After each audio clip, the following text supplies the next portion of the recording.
ఏలూరు జిల్లా Dwaraka Tirumala market yard ఆవరణలో ఈ నెల 20, 21, 22 తేదీలలో ఆవుల అందాల పాల పోటీలు నిర్వహిస్తున్నట్టు గోపాలపురం ఏఎంసీ చైర్మన్ యుద్దనపూడి బ్రహ్మరాజు తెలిపారు. పాడి రైతులను ప్రోత్సహించడానికి ఈ కార్యక్రమాన్ని పశుసంవర్ధక శాఖ పాడి రైతుల సహకారంతో నిర్వహిస్తున్నట్టు తెలిపారు. రైతులు ఈ కార్యక్రమాన్ని విజయవంతం చేయాలని కోరారు.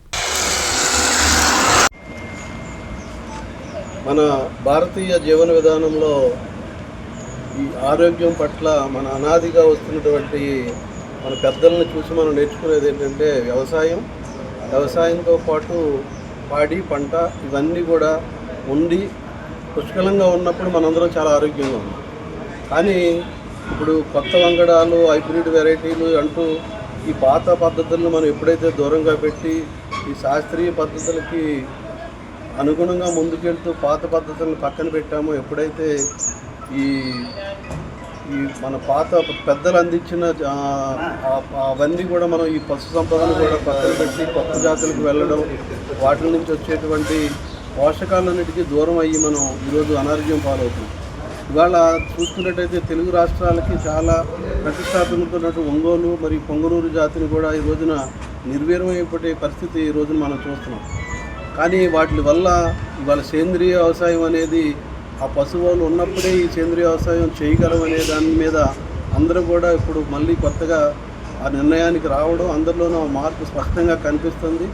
కాబట్టి ఈ జాతుల్ని మళ్ళీ ఈ రెండు తెలుగు రాష్ట్రాల్లోనూ కాకుండా ఇక్కడి నుంచి ప్రతి రాష్ట్రంలోనూ, అలాగే ఇక్కడ బ్రెజిల్ మన బ్రీడ్ బ్రెజిల్ వరకు వెళ్ళి వాళ్ళు ఎంతో గొప్పగా వాటిని డెవలప్ చేసిన సందర్భం ఇక్కడ ఉన్నటువంటి మిత్రులు చక్రపాణి గారు లాంటి పెద్దలు కూడా వాళ్ళందరూ కూడా బ్రెజిల్ వరకు వెళ్ళి మన బ్రీడ్ ఇక్కడి నుంచి వెళ్ళి అక్కడ వాళ్ళు ఏ రకంగా డెవలప్ చేశారో చూశారు. కానీ మనం ఎక్కడ పుట్టినటువంటి ఈ జాతి మనం సరిగ్గా పట్టించుకోవడం వల్ల ఇక్కడ మనం దాన్ని ఉనికి కోల్పోయే ప్రమాదం పడింది. కాబట్టి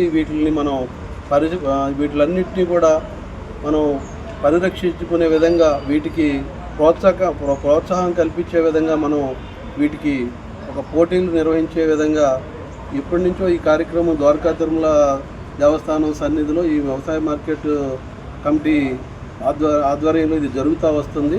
అలాగే ఈ సంవత్సరం కూడా మార్చి 20, 21, 22 తేదీల్లో ఇక్కడ మళ్ళీ ఈ